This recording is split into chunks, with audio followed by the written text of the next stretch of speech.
全球暖化，北极圈加速溶解，台湾遭逢百年大旱不久，又拉旱象警报。二氧化碳主要是人类的工业活动的一个影响，所以减碳这件事情非常的紧迫。能源浩劫没有办法被做适当的管理之后，整个都市的经济就是连带的崩溃，整个生态环境就破坏了。所以能源会变成是以后一个很重要的未来的发展所面临的面向。为呼应国际趋势，满足低碳园区目标，我们选定正处开发阶段的嘉义县太保市嘉义科学园区作为计划范围。园区虽以低碳智慧为主轴，但无充分考量厂房建制的低碳可能，且再生能源仅规范太阳能，并缺乏废弃物回收系统再利用规划。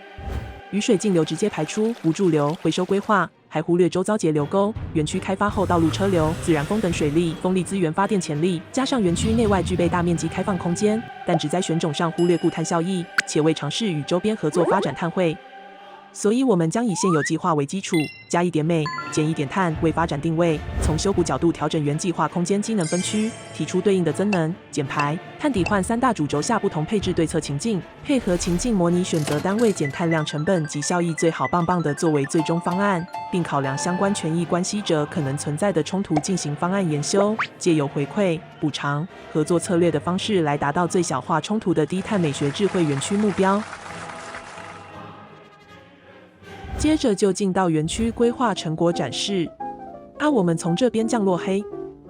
在主要轴带上设置公车站点，供员工通勤使用。再往前走到轴带交汇的十字中心是园区核心区，设置管理中心来进行整体园区管理。管理中心前方留设迎宾广场，给予园区客人活动空间，并将街道家具的路灯与风力发电结合，利用自然风及车流通过的车流风发电。皮卡丘园区硬铺面采透水材质，使地表径流渗流至相含导致洪池触及，并设置雨水花园提升生态及洪灾应变能力，达到降低维管还有水资源再利用的效益。管理中心上方屋顶空间是我们园区做屋顶型太阳能花园的示范区域，以太阳能凉亭提供遮阴空间，透过植栽来疗愈区内人员。五告大兴黑或跳，在停车场旁边设置中央公园，并考虑根治洪池的生态连续性，外环以附层植栽创造生物停栖空间，而中央设置多功能草皮供园区的人员做活动使用。公园可以作为景观的亮点，提供园区内校园学生教育空间及邻近厂房与周遭社区民众、员工休憩空间，顾及周边的生态性。邻近的厂房以低污染开发作为进驻的规范条件。而至洪池周边的动线以蜿蜒曲折、提升探索性及减少对生态冲击的方式来设置，周边植栽以具有四季变化、幼蝶幼鸟及固碳量为原则进行选种，使得整体生态环境可以同时满足水当当的景观与固碳的效益。在蜿蜒曲折动线中，还设置延伸木平台，可以作为观察至洪池生态的平台。习木习武告赞。再来至洪池这边也是一个重要的水资源循环亮点，可分成厂商废水及雨水径流，厂商废水经过环保设施处理，部分排出，其他回到厂房冲厕使用。雨水径流则是透过屋顶及水沟、透水铺面及雨水花园进行收集、储存到地下驻留设施与至洪池下的雨水储留砖，作为园区内植栽浇灌的减碳小妙招。而我们也妥善利用园区外围新设水道来设置微型水力发电，来增加园区内部绿能。耶呼！哎呀，时间不多了，只能再去看看最后一个地方了。